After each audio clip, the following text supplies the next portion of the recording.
QR-код нумар 3. 13-14 стагоддзе. Завяршаецца аб'яднанне беларускіх зямель у складзе Вялікага княства літоўскага.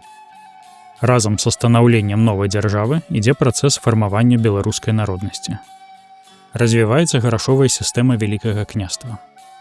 Найважнейшую ролю ў яе станаўленні адыгрывае адна з самых папулярных манет Еўропы – праскі грош, якая сваю назву атрымала ад лацінскага «гросус» – «вялікі». Пазней у беларускай мове слова «грошы» становіцца тэрмінам, якім называюць сродак плацяжу. Выпуск манеты пачынаецца ў 1300 годзе, пасля таго, як каля чэшскага гораду Кутна Гора былі знойдзеныя багатыя радовішчы срэбра.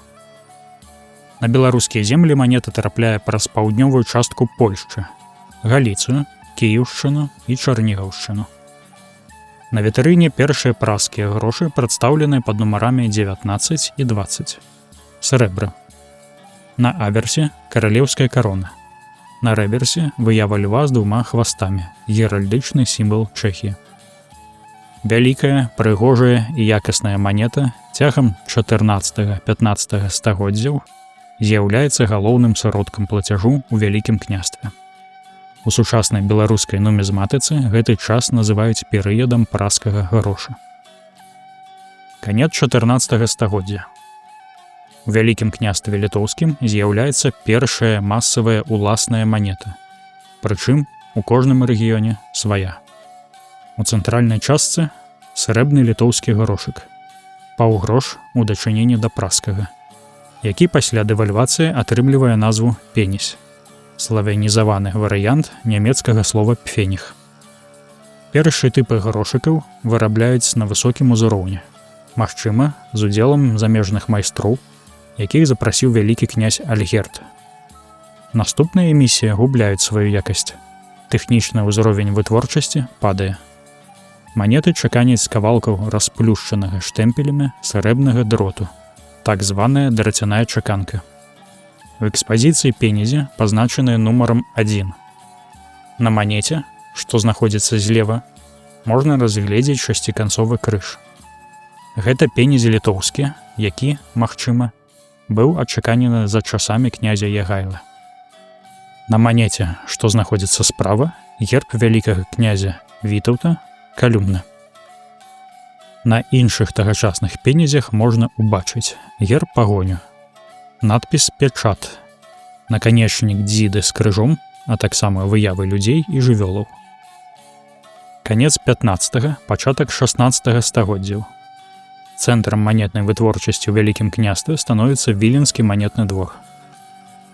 Вялікі князь літоўскі Аляксандр Яхілончык праводзіць манетную рэформу. Праскі грош саступае ролю галоўнага плацёжнага сродку на рынках унутры краіны новаму літоўскаму паўгрошу, манеты пад нумарам 2. На аверсе герб пагоня і надпіс «Манета Аляксандра».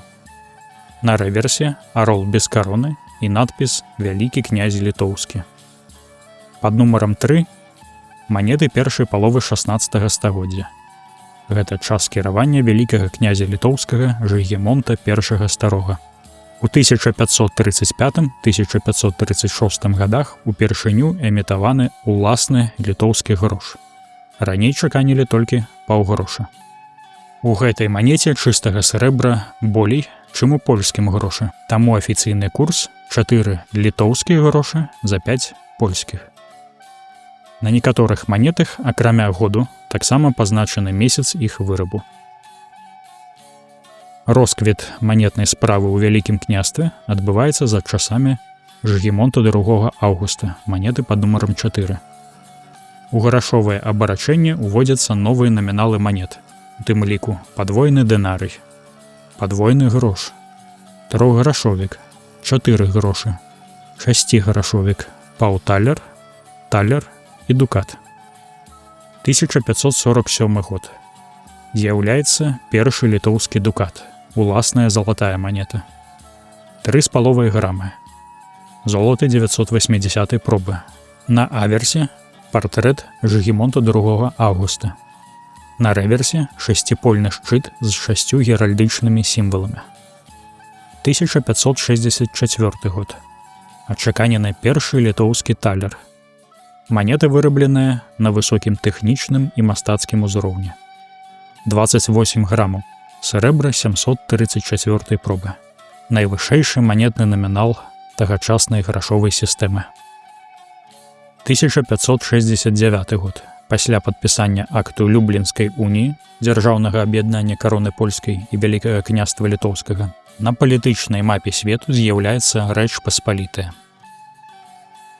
Для працягу гісторыі грашовага абарачэння на тэрыторыі Беларусі прапаную адсканаваць QR-код пад нумарам 4. Дзякуй за ўвагу!